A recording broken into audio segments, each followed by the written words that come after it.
di kurikulum inti itu sudah ada, sehingga nanti di kelompok kerja pengembang untuk gawat darurat itu perlu mengidentifikasi lebih dalam tambahannya apa begitu, sehingga nanti akan menjadi betul-betul unggulan yang berbeda dengan lulusan pada umumnya gitu.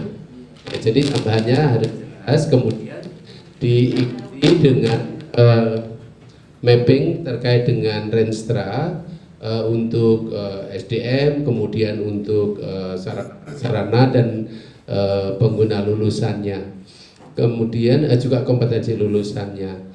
Yang terkait dengan bahan kajian, saya hanya mohon titip saja, nanti di gawat darurat itu jangan jangan di breakdown ini ya, istilahnya hanya memfokuskan pada satu area gitu ya, karena kita masih memproduk general gitu ya. Jadi misalnya hanya anak saja jangan gitu. Jadi tetap harus melihat konsep, kita bisa membuka buku pintar kita juga di emergency nursing itu, di sana ada dari maternitas, pediatri, kemudian sampai dengan yang terkait dengan psikiatrik maupun juga komunitas pun ada, sehingga nanti kita bisa melihat itu. Terus kemudian kita gunakan KKNI level 5, nanti kita di bahasan kurikulum kita akan diskusikan, dan juga standar profesi ya. Terus kemudian tolong dipikirkan untuk tambahan sertifikasi keahlian selain BTCLS itu apa yang akan diberikan muatan tambahan gitu ya. Yang itu mungkin kalau bisa dipikirkan juga tidak secara umum, artinya 40 mahasiswa, 40 lulusan, kalau itu satu angkatan 40 itu warnanya sama gitu. Akhirnya mereka kan kompetisinya antar teman sendiri gitu ya. Kalau bisa dengan berbeda-beda gitu, sehingga nanti mereka akan bisa memasuki pasar kerja secara bersama-sama gitu. Kemudian yang lain yang terkait dengan gawat darurat, perlu nanti ke depan itu juga dilakukan monef lagi gitu ya. Jadi monef itu mesti harus secara periodik, itu secara minimal setiap setahun sekali itu dilakukan monef, sehingga ibu bapak akan bisa update. Kalau dikatakan jadi nempelnya keperawatan gawat darurat itu pada unggulnya ya, bukan pada globalnya. Jadi deskripsi dari unggulnya adalah pada keperawatan gawat darurat. Kalau globalnya tentu harus dideskripsikan sendiri lagi. Menuju global itu apa indikatornya, apa capaian yang ditetapkan. Misalnya serapan lulusan ke luar negeri gitu ya, salah satunya. Kemudian yang kedua misalnya terkait dengan adanya mahasiswa asing yang belajar di kita misalnya, itu adalah indikator dari globalnya. Artinya kompetensi lulusan itu diakui secara global gitu. Jadi kita harus menempatkan indikator-indikator itu pada bagian yang pas begitu. Jadi itu yang mungkin sementara simpulan dari saya. Kalau kemarin saya dapat masukan bagaimana katanya produk dari Curug ini harus memiliki K3, bagaimana? Keselamatan dan kesehatan kerja sebagai pelengkap daripada visi misi dari gawat darurat selain BTCLS. Bagaimana menurut Bapak?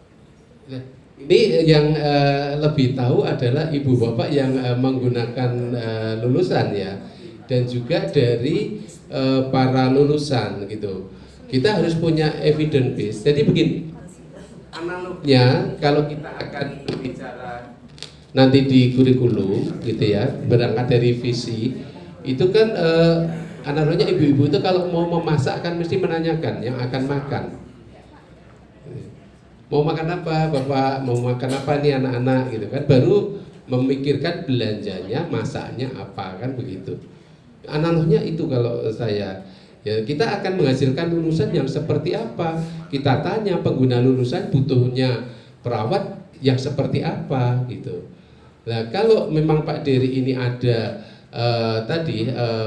permintaan gitu ya dari industri misalnya, tolong saya minta lulusan D3 keperawatan itu yang memiliki sertifikat K3 gitu. Nah, berarti kita menyiapkan gitu. Makanya tadi saya menyampaikan berilah kesempatan kepada para mahasiswa lulusan itu nanti untuk sertifikat keahliannya di samping BTCLS mungkin ada yang ke K3 karena mereka nanti lulus akan bekerja di industri gitu, mereka butuhnya K3 gitu. K3 itu pun juga ada K3 rumah sakit, ada K3 industri, kan ada berbagai macam. Jadi nanti yang akan dipertanyakan adalah atas dasar apa Bapak Ibu ini merumuskan visi ini, atas dasar apa kok menetapkan unggulannya ini, kemudian atas dasar apa juga kok sertifikasi untuk lulusannya ini gitu loh. Itu, dan nanti akan di cross check dengan para lulusan dan para mahasiswa. Sekarang lulusnya bekerja di mana lulusan itu, sekarang bersertifikat K3 namun bekerjanya di rumah sakit kan, rumah sakit di mana, di bagian medical bedah, kan tidak nyambung gitu. Ini yang kadang membuat membuat deskripsi dari asesor itu tidak kuat di dalam keselarasan relevansi antara visi keilmuan, unggulan, dan kompetensi lulusan. Sehingga nanti ketika menyiapkan alumni untuk misalnya tadi istilahnya wawancara gitu ya, atau mahasiswa, itu juga harus yang nyambung gitu.